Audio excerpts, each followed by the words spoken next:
Hello everyone and welcome back to my YouTube channel.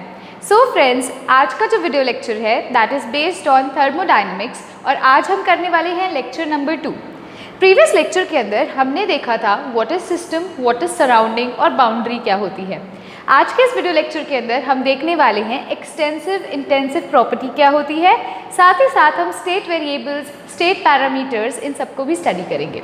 सो आज के इस वीडियो लेक्चर पे चलने से पहले अगर किसी स्टूडेंट ने चैनल को सब्सक्राइब नहीं किया है और चैनल को सब्सक्राइब करना चाहते हैं तो मेरे चैनल का नाम है शौर्या ग्रोवर और उसके साथ स्टूडेंट्स आपको बेल आइकन देखने को मिलेगी।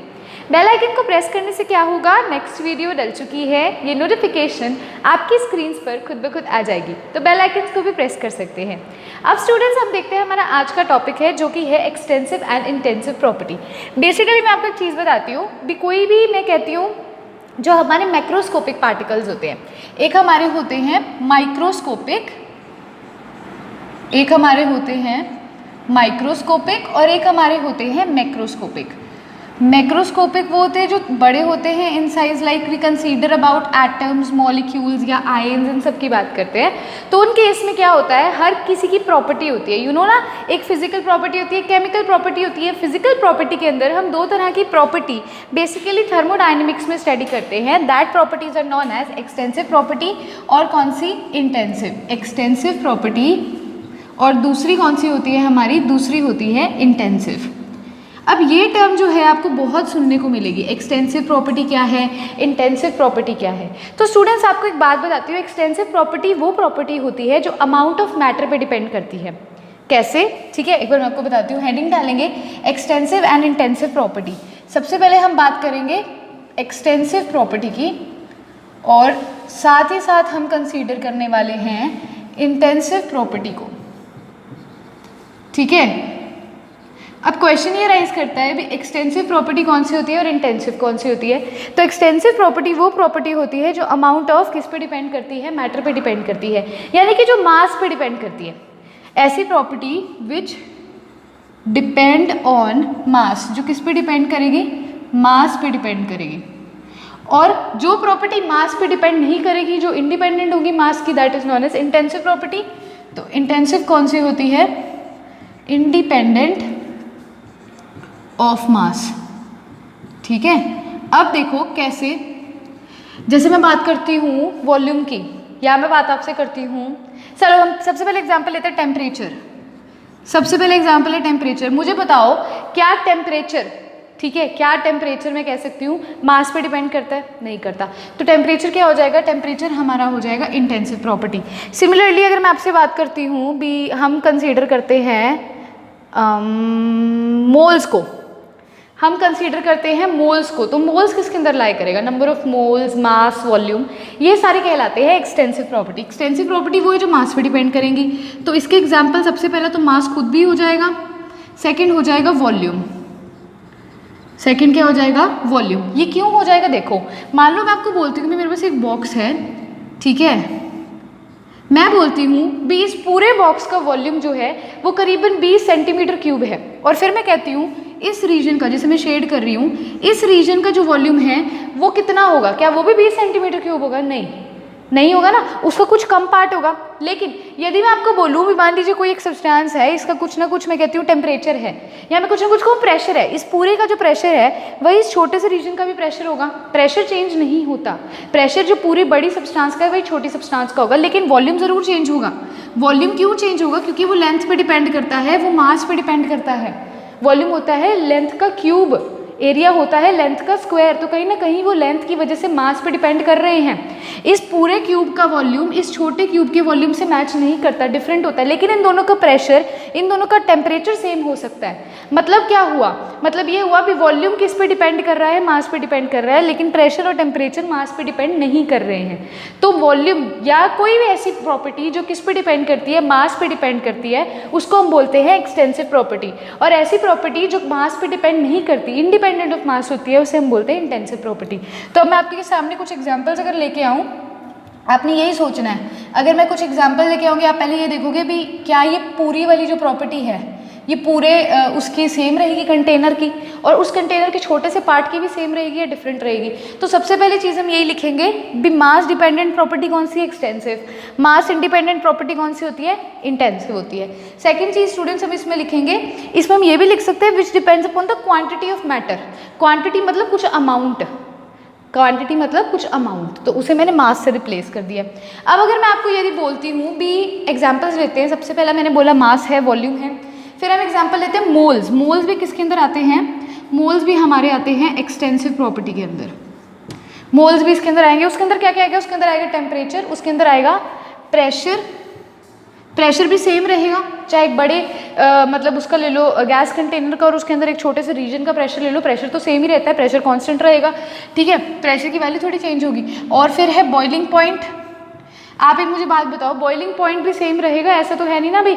मान लो एक कंटेनर है, उसके अंदर कोई लिक्विड प्रेजेंट है, उसका बॉइलिंग पॉइंट कुछ है, ठीक है, उस लिक्विड का आप थोड़ा सा, जो लिक्विड को आप अलग से साइड पर रख दो तो उसका भी बॉइलिंग पॉइंट वही होगा जो पूरे लिक्विड का था। ऐसा तो नहीं है ना भाई, तो उसमें से थोड़ा सा लिक्विड जो अलग किया उसका बॉइलिंग पॉइंट अलग आएगा और पूरे कंटेनर वाले लिक्विड का बॉइलिंग पॉइंट अलग आएगा। ऐसा कुछ भी नहीं है, क्योंकि वो क्वांटिटी पे डिपेंड नहीं करता। That is independent on the mass and that does not depend upon amount of substance. वो अमाउंट ऑफ सब्सटेंस पे डिपेंड ही नहीं करता, ठीक है। बॉइलिंग पॉइंट हो गया, इसके अंदर मेल्टिंग पॉइंट एक एग्जाम्पल आ जाएगा, एक इसके अंदर विस्कोसिटी आ जाएगा, ठीक है, और इसके अंदर हम क्या एग्जाम्पल, और जितनी भी कंसंट्रेशन टर्म्स है। अब जितने भी कंसंट्रेशन टर्म्स के अंदर आता है जैसे कि मोलैरिटी, मोलैलिटी, नॉर्मेलिटी, वो सारे इंटेंसिव प्रॉपर्टी क्यों है? क्योंकि एक्सटेंसिव प्रॉपर्टी की कुछ कैरेक्टरिस्टिक्स होती है। फिलहाल के लिए आप क्या करेंगे, एक टेबल बनाएंगे और इसको इतना लिखेंगे। अब देखो मैं आपको एक चीज़ बताती हूँ, कुछ रूल्स होते हैं। पहला रूल आता है, एक्सटेंसिव प्रॉपर्टी और इंटेंसिव के रूल्स हैं, इन्हें आप नोट कर लीजिएगा चाहे, ठीक है। जो रेशो होता है एक्सटेंसिव प्रॉपर्टी का बाय एक्सटेंसिव प्रॉपर्टी, वो हमेशा इंटेंसिव प्रॉपर्टी प्रोड्यूस करेगा। मतलब कि एक्सटेंसिव डिवाइडेड बाय एक्सटेंसिव हमें क्या देगा? एक इंटेंसिव प्रॉपर्टी देगा। कैसे? इसके एक एग्जांपल आपको बताती हूँ। मोलैरिटी क्या होता है? मोलैरिटी आप सबको पता है क्या होता है? मोलैरिटी होता है number of moles of solute divided by volume of solution in litre, यही होता है मोलैरिटी। अब नंबर ऑफ मोल्स स्टूडेंट्स क्या है? अमाउंट ऑफ सब्सटेंस पे डिपेंड करता है, मतलब ये क्या है? एक्सटेंसिव प्रॉपर्टी है। नंबर ऑफ मोल्स क्या है? Extensive property. और हमारा वॉल्यूम क्या है? वॉल्यूम भी क्या है? एक एक्सटेंसिव प्रॉपर्टी है। तो मैंने आपको बोला अभी अगर एक्सटेंसिव बाय एक्सटेंसिव का रेशो करेंगे तो वो हमेशा क्या आएगा? इंटेंसिव आएगा। तो मोलैरिटी हमारी क्या हो जाएगी? मोलैरिटी हमारी इंटेंसिव प्रॉपर्टी हो जाएगी। मोलैरिटी क्या हो जाएगी? इंटेंसिव प्रॉपर्टी हो जाएगी। समझ पा रहे हैं इस चीज़ को? मतलब कभी भी आपको एक्सटेंसिव एक्सटेंसिव करने को मिल जाए तो वो हमेशा इंटेंसिव प्रोड्यूस करेगा। एक और एग्जांपल ले लेते हैं, ये तो हमने मोलैरिटी का एग्जांपल लिया है। अगर हम यहीं पर आपको बोल दें, मोलैरिटी की जगह मैं आपको मान लो कहती हूँ भी डेंसिटी की बात करते हैं। बहुत ही अच्छा एग्जाम्पल है डेंसिटी का। डेंसिटी का क्या फॉर्मूला होता है? डेंसिटी का फॉर्मूला होता है मास बाय वॉल्यूम। डेंसिटी का क्या फॉर्मूला होता है? Mass by volume. और मास क्या है? एक एक्सटेंसिव प्रॉपर्टी है क्योंकि वो अमाउंट ऑफ मैटर पे डिपेंड करती है। और वॉल्यूम क्या है? वो भी एक एक्सटेंसिव प्रॉपर्टी है क्योंकि वो भी अमाउंट ऑफ मैटर पे डिपेंड करती है। तो एक्सटेंसिव बाय एक्सटेंसिव क्या प्रोड्यूस करेगा? एक इंटेंसिव प्रॉपर्टी। तो डेंसिटी भी हमारी क्या हो जाएगी? Intensive property. तो कई चीज़ें ऐसी होती है जिनके बारे में हमें नहीं पता होता वो एक्सटेंसिव है या वो इंटेंसिव है, तो हमें किस तरीके से उसे कैलकुलेट कर सकते हैं?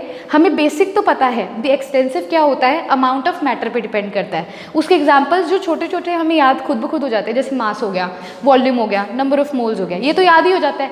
लेकिन कई ऐसी चीज़ जिसे हम ऐसे कैलकुलेट करके कर सकते हैं, तो रेशो दो एक्सटेंसिव प्रॉपर्टीज़ का हमेशा क्या देगा? हमें इंटेंसिव प्रॉपर्टी ही देगा। हमेशा इसे याद रखिएगा डियर स्टूडेंट्स, ठीक है।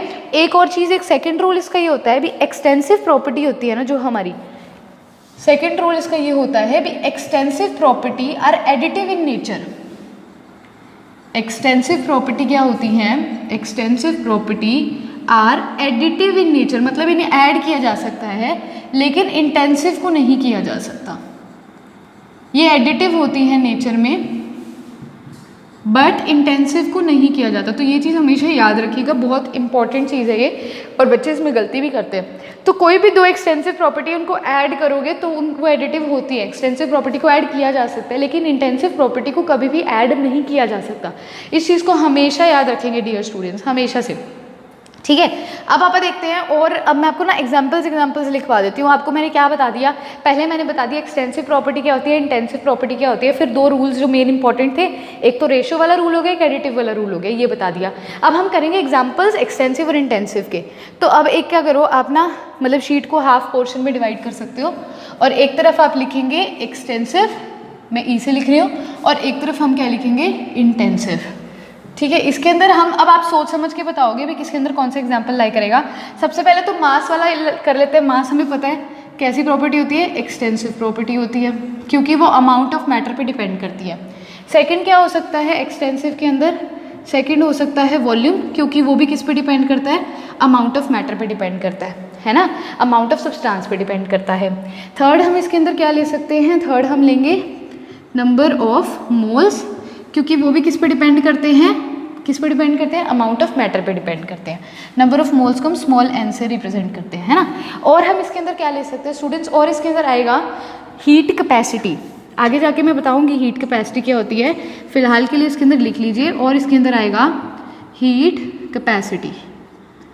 ठीक है, इसके अंदर देखो, इसके अंदर हीट कैपेसिटी आता है एक्सटेंसिव में, और इंटेंसिव में आता है स्पेसिफिक हीट कैपेसिटी। क्या आता है, स्पेसिफिक हीट कैपेसिटी। ये दोनों चीज़ें आगे जाके आपको समझाऊंगी भी, बेसिकली होती हैं, टेंशन नहीं लेनी, कई चीज़ें हैं जो आपको अभी नोट करनी पड़ेंगी। ठीक है, एक इसके अंदर और भी यहाँ लिख ले, एक्सटेंसिव में हम लिख लेते हैं, दैट इज एनर्जी। एनर्जी भी क्या है, एक तरह से हमारी एक्सटेंसिव प्रॉपर्टी है। अब जो इंटेंसिव प्रॉपर्टी है उसके एग्जांपल अगर मैं लेती हूँ, और तो प्रेशर, ये तो आपको पता ही है, अभी बताया था। प्रेशर अमाउंट ऑफ सब्सटेंस पे डिपेंड नहीं करती, प्रेशर अमाउंट ऑफ सब्सटेंस पे डिपेंड नहीं करती। टेम्परेचर, ये भी अमाउंट ऑफ सब्सटेंस पे डिपेंड नहीं करेगा। फोर्थ कौन सा हो जाएगा, बॉइलिंग पॉइंट हो जाएगा, मेल्टिंग पॉइंट हो जाएगा। ये भी क्या है, किस पे डिपेंड नहीं करते, अमाउंट ऑफ सब्सटेंस पे डिपेंड नहीं करते डियर स्टूडेंट्स। और क्या क्या चीज़ें हो सकती है खुद सोच के देखो, पीएच हो गया, एक पीएच बहुत ही अच्छा एग्जाम्पल है इंटेंसिव प्रॉपर्टी का। ठीक है, और इसके अंदर हम क्या एग्जाम्पल दे सकते हैं, एक हम इसके अंदर दे सकते हैं मोलैरिटी। अभी हमने कैलकुलेट किया था, दो एक्सटेंसिव को डिवाइड करोगे तो हमेशा इंटेंसिव आएगा, तो मोलैरिटी क्या है, एक इंटेंसिव प्रॉपर्टी है। फिर उसके बाद कौन सा आएगा, हमारा आएगा मोलैलिटी, मोलैलिटी।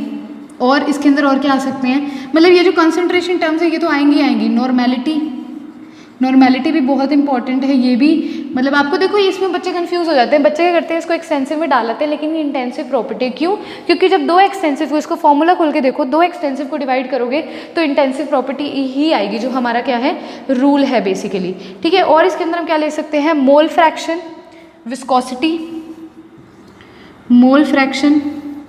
मोल फ्रैक्शन क्यों होगा, क्योंकि मोल फ्रैक्शन का फॉर्मूला क्या होता है, number of moles of given substance by total number of moles, और नंबर ऑफ मोल्स हमारी क्या, एक्सटेंसिव, तो एक्सटेंसिव को टोटल नंबर ऑफ मोल्स जो कि क्या है, एक्सटेंसिव है, एक्सटेंसिव को एक्सटेंसिव से डिवाइड करोगे हमारे पास क्या आ जाएगा, इंटेंसिव आ जाएगा। और लास्ट एक इसके अंदर और लिख लीजिए, विस्कोसिटी।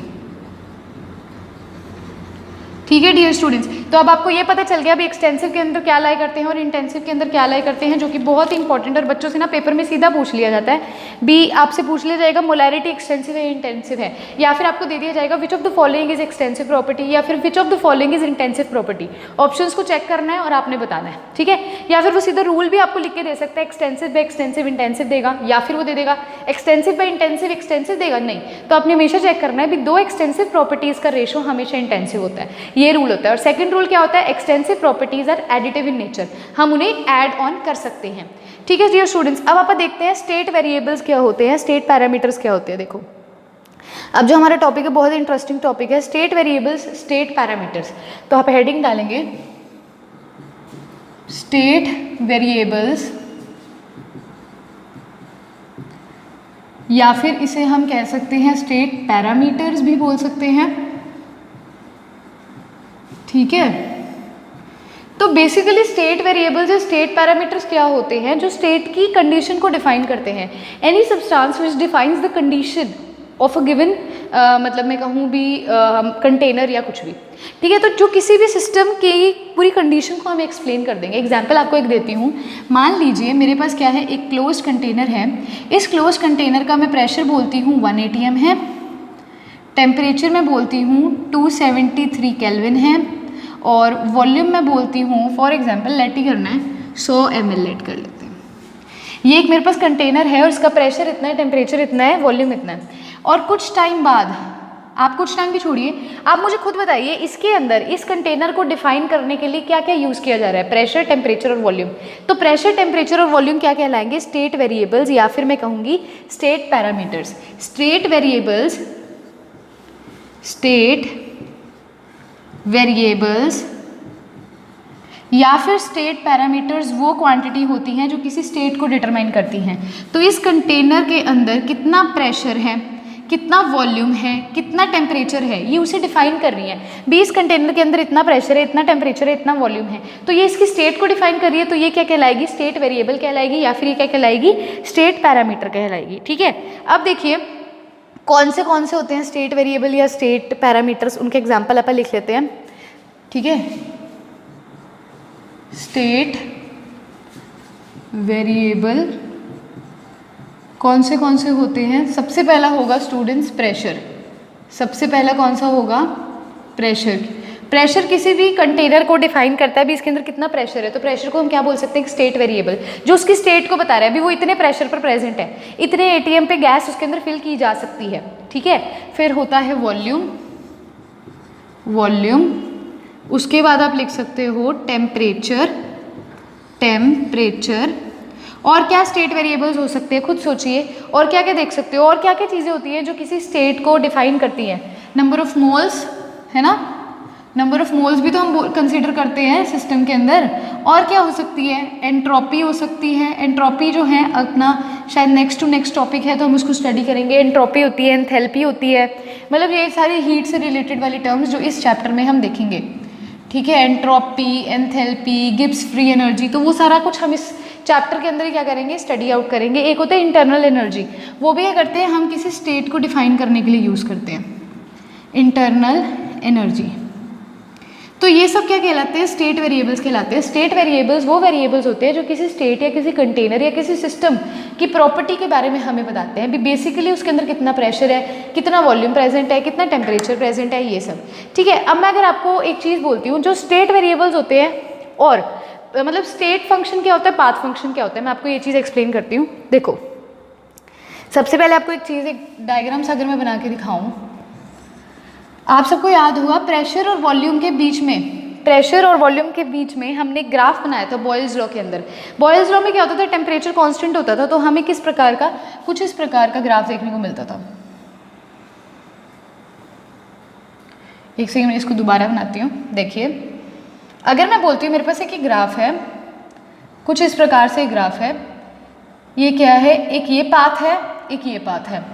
इन दोनों पाथ में इनिशियल पॉइंट मेरा ये है और फाइनल पॉइंट मेरा ये है। इधर भी इनिशियल पॉइंट ये है, फाइनल पॉइंट ये है। जो स्टेट फंक्शंस होते हैं ना, जो स्टेट फंक्शंस होते हैं, दोबारा देखिए, जो स्टेट फंक्शंस होंगे या जो स्टेट वेरिएबल होंगे या जो स्टेट पैरामीटर होंगे जो अभी हमने पढ़े हैं, वो सारे क्या होते हैं? वो सारे किस पे डिपेंड करते हैं? इनिशियल और फाइनल पोजीशन पर डिपेंड करते हैं। स्टेट फंक्शंस या स्टेट वेरिएबल्स या स्टेट पैरामीटर्स किस पे डिपेंड करते हैं? डिपेंड ऑन इनिशियल, मतलब जहाँ से शुरू हुए, एंड फाइनल पोजीशन। किस पे डिपेंड करते हैं? इनिशियल पोजीशन पर, और किस पे डिपेंड करेंगे? फाइनल पोजीशन पर। इनिशियल पोजीशन कौन सी है डियर स्टूडेंट्स? ये वाली पोजीशन है। मतलब वो ये नहीं डिपेंड करेंगे भी आप इस रास्ते से चल रहे हो या इस रास्ते से चल रहे हो, वो पाथ पे डिपेंड नहीं करेंगे, वो सिर्फ और सिर्फ किस पे डिपेंड करेंगे? उसके इनिशियल और फाइनल पोजीशन पर डिपेंड करेंगे। लेकिन जो पाथ फंक्शन होते हैं ना हमारे, जो हमारे पाथ फंक्शन होते हैं ना, वो क्या होते हैं? वो पाथ पे डिपेंड करते हैं। मतलब भी ये फर्स्ट तरीका था जाने का और ये सेकंड तरीका था, भी फर्स्ट तरीका सही है या सेकंड तरीका सही है, मतलब पाथ फंक्शन पे वो चीज़ें डिपेंड करती हैं। अभी आपको अजीब लग रहा होगा, क्या चीज़ है ये पाथ, क्या चीज़ है, आगे जाके समझ आएगी, टेंशन मत लो। बस इतना ध्यान रखो, जो अभी मैंने आपको स्टेट वेरिएबल्स की लिस्ट बताई थी, जैसे pressure, volume, temperature, number of moles हो गया, ठीक है, इंटरनल एनर्जी हो गया, ये सारे किस पे डिपेंड करते हैं? इनिशियल और फाइनल पोजिशन पे। मान लीजिए मैं आपसे इसमें अगर मैं पूछूँ डेल्टा पी कितना होगा, मतलब चेंज इन प्रेशर कितना होगा, तो आप क्या बोलोगे? P final minus P initial. इसका मतलब क्या हुआ? ये चेंज इन प्रेशर पे डिपेंड कर रहा है, ये फाइनल और इनिशियल पोजीशन पे डिपेंड कर रहा है। समझ पा रहे हो इस चीज़ को? जब फाइनल और इनिशियल पोजीशन पर कोई चीज़ डिपेंड करती है ना, तो उसको स्टेट फंक्शन कहते हैं। तो उसे क्या बोलते हैं? हम स्टेट फंक्शन बोलते हैं। और अगर वो फाइनल और इनिशियल पोजीशन पे डिपेंड ना करके सिर्फ और सिर्फ पाथ पे डिपेंड कर रही है ना, तो उसे पाथ फंक्शन बोलते हैं। अब देखो, अब आपको एक और बहुत इंटरेस्टिंग सी चीज़ जो आपसे पेपर में पूछ भी लिया जाता है, heat, work, pressure, volume, temperature. हाँ, इनमें से मुझे ये बताओ स्टेट वेरिएबल्स कौन से हैं, पाथ वेरिएबल्स कौन से हैं। तो स्टेट वेरिएबल्स वो होते हैं जो किस पे डिपेंड करते हैं, इनिशियल और फाइनल पोजीशन पर। हम प्रेशर ऐसे कैलकुलेट करते हैं ना, delta P is equals to P final minus P initial, मतलब इनिशियल और फाइनल पोजीशन पर डिपेंड कर रही हैं। इसका मतलब क्या है, ये एक स्टेट वेरिएबल है। स्टेट वेरिएबल वो होता है जो इनिशियल और फाइनल पोजीशन पर डिपेंड करता है, तो ये क्या है, एक स्टेट वेरिएबल है। सिमिलरली वॉल्यूम आपने देखा होगा हमने कितनी बार कैलकुलेट किया है, V final minus V initial करके। तो डेल्टा V क्या है, चेंज इन वॉल्यूम को बताता है, ये भी क्या हो जाएगा, स्टेट वेरिएबल। सिमिलरली टेम्परेचर भी क्या हो जाएगा, स्टेट वेरिएबल, क्योंकि ये भी इनिशियल और फाइनल पोजीशन पे डिपेंड करता है, ना कि पाथ पे डिपेंड करता है। अब दो और हमारे पास यहाँ पे एग्जाम्पल है, एक है हीट और एक है वर्क। हीट और वर्क जो दोनों चीज़ें हैं, ये हमारी क्या होती है, ये हमारी होती हैं पाथ फंक्शन। ये पाथ पे डिपेंड करता है, ये कभी भी चेंज पे डिपेंड नहीं करता। ये तो चेंज है ना, डेल्टा हम किस लिए यूज़ करते हैं, डेल्टा इसलिए यूज़ करते हैं ताकि चेंज हो ना, फाइनल से इनिशियल की वैल्यू को निकालने में। भी फाइनल में हमारी ये वैल्यू आई थी, इनिशियल में आई थी, उनको माइनस कर दो तो चेंज आ जाएगा। लेकिन हीट और वर्क कभी भी ऐसे कैलकुलेट नहीं करते, हीट और वर्क हमेशा पाथ पे डिपेंड करते हैं, रास्ते पे डिपेंड करते हैं, मतलब वो प्रोसेस किस प्रकार से हुआ। लेकिन बाकी सारी चीज़ें किस पे डिपेंड करती है, इनिशियल और फाइनल पोजीशन पे डिपेंड करती है। इस चीज़ को हमेशा याद रखिएगा। वीडियो को पॉज करेंगे डियर स्टूडेंट्स और इसको नोट करेंगे। एक और एग्जाम्पल देती हूँ एनर्जी का, जो अभी मैंने आपको इंटरनल एनर्जी बताई थी, वो भी क्या एक तरह से स्टेट फंक्शन है, क्योंकि वो भी किस पे डिपेंड करती है, वो भी डिपेंड करती है फाइनल और इनिशियल पोजीशन पर। Energy final minus energy initial, ये आई है, डॉट लगाते लगाते ऊपर हो जाता है ना, energy final minus energy initial. तो ये भी एक तरह का क्या है, स्टेट फंक्शन है, जो इनिशियल और फाइनल पोजीशन पे डिपेंड कर रही है, ना कि पाथ पे डिपेंड कर रही है। तो होपफुली आपको स्टेट फंक्शन और पाथ फंक्शन समझ आ चुके होंगे। अब आप करते हैं टाइप्स ऑफ थर्मोडायनेमिक प्रोसेसेस। क्या है types of thermodynamic process, types of process. सबसे पहला इसके अंदर जो आप पढ़ते हैं, सबसे पहला जो आप पढ़ेंगे वो है आइसोथर्मल। सबसे पहला कौन सा है, isothermal process. Isothermal process. Now what is isothermal process, खुद सोचिए। आइसो का मतलब क्या होता है, पहली चीज ये राइज करती है, आइसो का मतलब होता है सेम। आइसो का मतलब क्या होता है, सेम, ठीक है। थर्मल का मतलब क्या होता है, थर्मल का मतलब होता है स्टूडेंट्स टेम्परेचर। थर्मल का मतलब क्या होता है, टेम्परेचर, मतलब एक ऐसा प्रोसेस जिसमें टेम्परेचर क्या है, सेम है, टेम्परेचर चेंज ही नहीं हो रहा। जिसमें टेम्परेचर चेंज नहीं होगा, that process will be known as isothermal process. यानी कि इसमें जो डेल्टा टी है वो क्या हो जाएगा, जीरो। डेल्टा टी का मतलब क्या होता है, चेंज। डेल्टा हम क्यों यूज करते हैं, डेल्टा हम यूज करते हैं चेंज के लिए।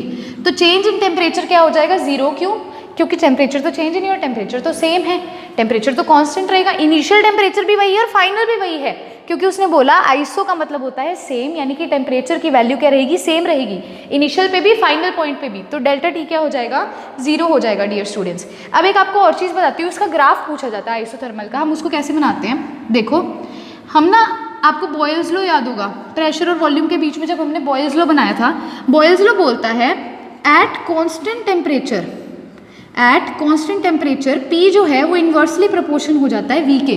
P जो है इन्वर्सली प्रोपोर्शन हो जाएगा V के।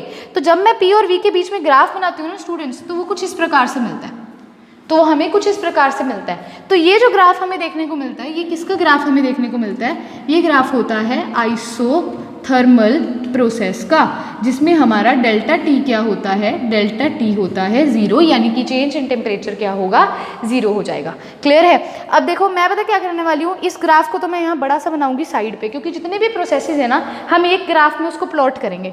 तो सबसे पहले मैं क्या करती हूँ, इस ग्राफ को यहाँ पे बना ही लेते हैं। किसके बीच में हम बना रहे हैं, प्रेशर और वॉल्यूम के बीच में। आइसोथर्मल वाला किस प्रकार से हमें देखने को मिल रहा था, आइसोथर्मल वाला हमें ये देखने को मिल रहा था, मैं यहाँ मतलब इसको ऐसे लिख देते हैं, आइसोथर्मल, ठीक है। तो ये आइसोथर्मल वाला ग्राफ है, कुछ इस प्रकार से देखने को मिल रहा है।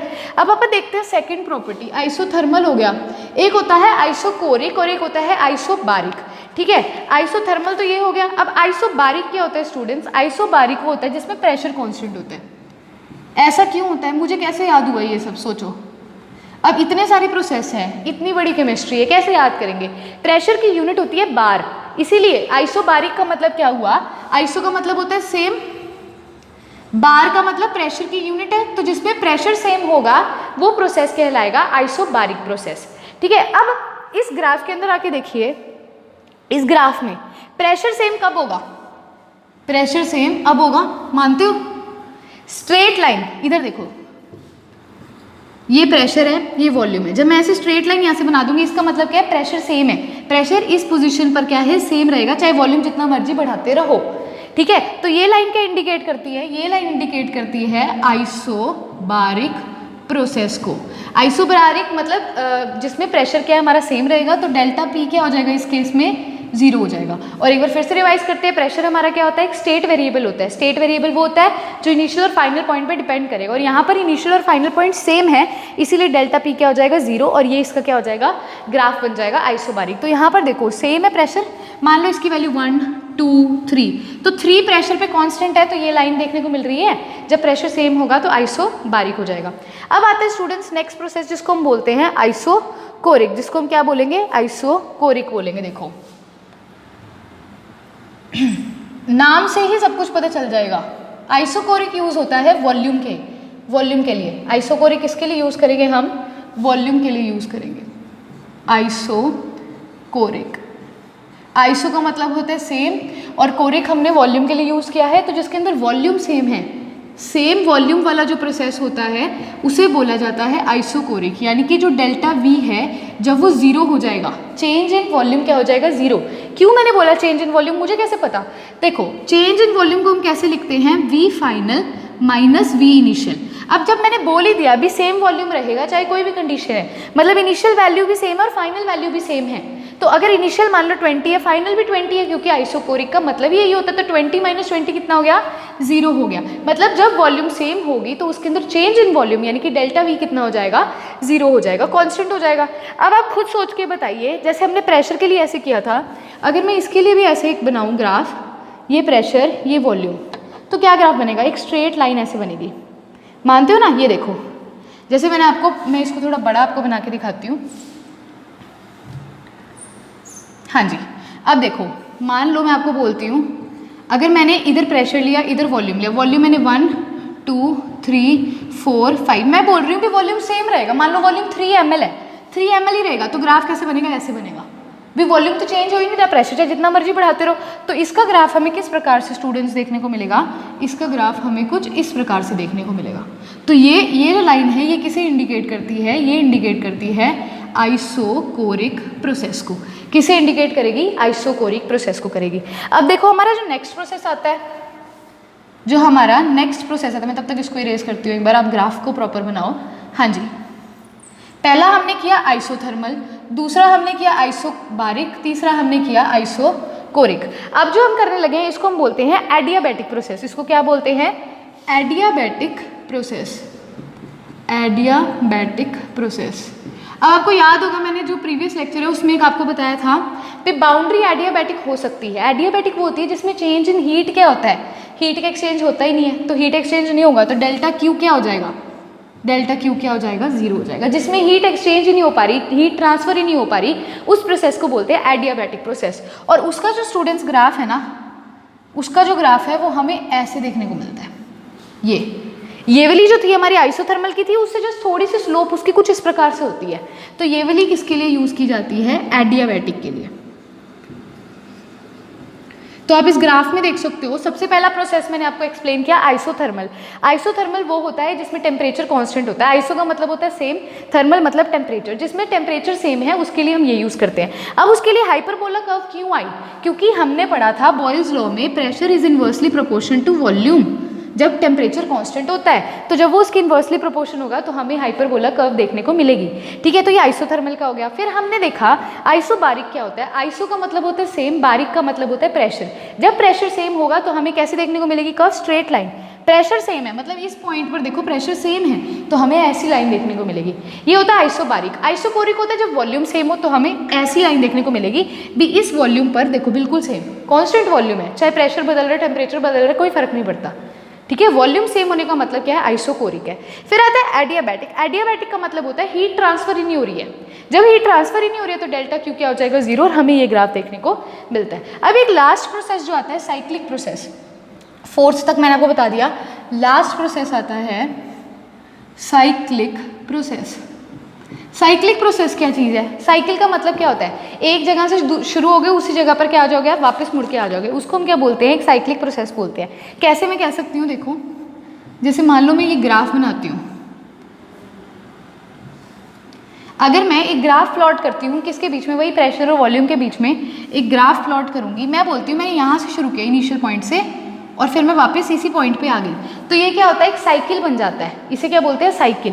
भी मैंने इस पोजीशन से शुरू किया था, ऐसे गई ऐसे गई ऐसे गई और वापस आ गई। So this is a cyclic process. Direction देखो, ऐसे गई ऐसे गई ऐसे गई और वापस आ गई। मतलब इनिशियल पॉइंट से शुरू किया और मेरा फाइनल पॉइंट भी यही है। इनिशियल पॉइंट और फाइनल पॉइंट जब दोनों सेम होंगे तो चेंज इसका निकालोगे तो क्या आएगा, 0 आएगा। कैसे, मान लो मैं आपको बोलती हूँ डेल्टा पी निकालो। डेल्टा पी का क्या फॉर्मूला होता है, P final minus P initial. P final क्या है, देखो पी फाइनल यही पॉइंट है ना, यहाँ से तो चले तो यहीं पे वापस आए थे। ऐसे है, मैं बोलूँ आपको, एक सेकेंड देखो, यहाँ पे मैं बोलती हूँ, ये देखो एक मेरा प्रेशर ये है, एक मेरा प्रेशर P2 ये है।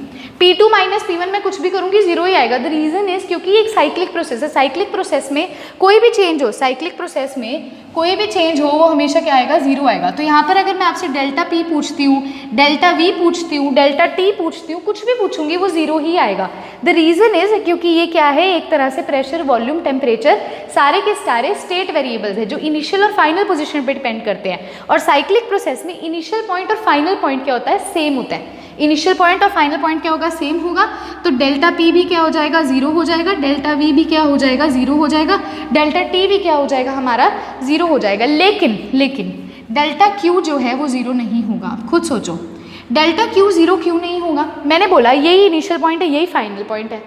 तो जब हम प्रेशर निकालेंगे, वॉल्यूम निकालेंगे, टेम्परेचर निकालेंगे, वो 0 क्यों होंगे, क्योंकि वो स्टेट वेरिएबल है। वो किस पे डिपेंड करते हैं, उसकी इनिशियल और फाइनल पोजीशन पर। लेकिन Q हीट और वर्क क्या है, पाथ फंक्शन है जो रास्ते पे डिपेंड करते हैं, फाइनल और इनिशियल पॉइंट पे डिपेंड नहीं करते। वो रास्ते को देखेंगे, वो फाइनल और इनिशियल पॉइंट को नहीं देखेंगे। इस वजह से इनका जो चेंज है वो 0 नहीं आएगा। लेकिन जितने भी स्टेट वेरिएबल्स हैं उनका चेंज क्या आएगा, हमेशा 0 आएगा। किस प्रोसेस के लिए, साइक्लिक प्रोसेस के लिए। साइक्लिक प्रोसेस वो होता है जिसमें इनिशियल पॉइंट और फाइनल पॉइंट क्या होता है, सेम होता है। ठीक है, जैसे सर्कल ले लो, मान लो अगर आपको कोई ऐसा भी ग्राफ देखने को मिल सकता है ये, तो यहाँ पर यही इनिशियल पॉइंट है, यही फाइनल पॉइंट है, क्योंकि एक साइक्लिक प्रोसेस है, जहाँ से शुरू हुए वहीं पर वापस आ गए। ठीक है डियर स्टूडेंट्स, तो वीडियो को पॉज करके इसको क्या करोगे, नोट करोगे। हाँ जी स्टूडेंट्स, सो यहीं पर जो हमारा आज का वीडियो लेक्चर है ये फिनिश होता है। आज के इस वीडियो लेक्चर के अंदर हमने स्टडी किया भी एक्सटेंसिव प्रॉपर्टी क्या होती है, इंटेंसिव प्रॉपर्टी क्या होती है।